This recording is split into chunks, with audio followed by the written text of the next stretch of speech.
हम नया एक करने जा रहे हैं कि जो परीक्षा देने की पात्रता रखेगा रीट की, उससे पहले बीएड या एचटीसी पास करने के बाद वो परीक्षा दे सकता था।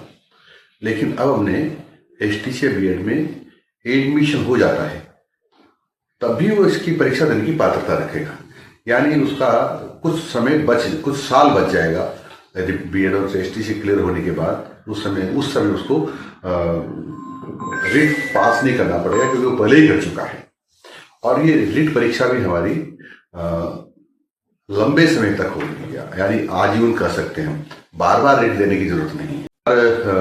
हम नया एक करने जा रहे हैं कि जो परीक्षा देने की पात्रता रखेगा रीट की, उससे पहले बीएड या एचटीसी पास करने के बाद वो परीक्षा दे सकता था। लेकिन अब हमने एचटीसी या बीएड में एडमिशन हो जाता है तब भी वो इसकी परीक्षा देने की पात्रता रखेगा, यानी उसका कुछ साल बच जाएगा। यदि बीएड और एचटीसी क्लियर होने के बाद उस समय उसको रीट पास नहीं करना पड़ेगा, क्योंकि वो पहले ही कर चुका है। और ये रीट परीक्षा भी हमारी लंबे समय तक होगी, यानी आजीवन कर सकते हैं हम, बार बार रीट देने की जरूरत नहीं है।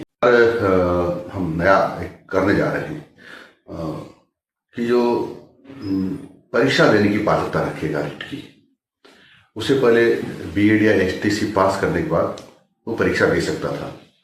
लेकिन अब हमने एचटीसी या बीएड में एडमिशन हो जाता है तब भी वो इसकी परीक्षा देने की पात्रता रखेगा, यानी उसका कुछ साल बच जाएगा। यदि बीएड और एचटीसी क्लियर होने के बाद उस समय उसको रीट पास नहीं करना पड़ेगा, क्योंकि वो पहले ही कर चुका है। और ये रीट परीक्षा भी हमारी लंबे समय तक होगी, यानी आजीवन कर सकते हैं हम, बार बार रीट देने की जरूरत नहीं है। हम नया एक करने जा रहे हैं कि जो परीक्षा देने की पात्रता रखेगा रीट की, उससे पहले बीएड या एचटीसी पास करने के बाद वो परीक्षा दे सकता था। लेकिन अब हमने एचटीसी या बीएड में एडमिशन हो जाता है तब भी वो इसकी परीक्षा देने की पात्रता रखेगा, यानी उसका कुछ साल बच जाएगा। यदि बीएड और एचटीसी क्लियर होने के बाद उस समय उसको रीट पास नहीं करना पड़ेगा, क्योंकि वो पहले ही कर चुका है। और ये रीट परीक्षा भी हमारी लंबे समय तक होगी, यानी आजीवन कर सकते हैं हम, बार बार रीट देने की जरूरत नहीं है।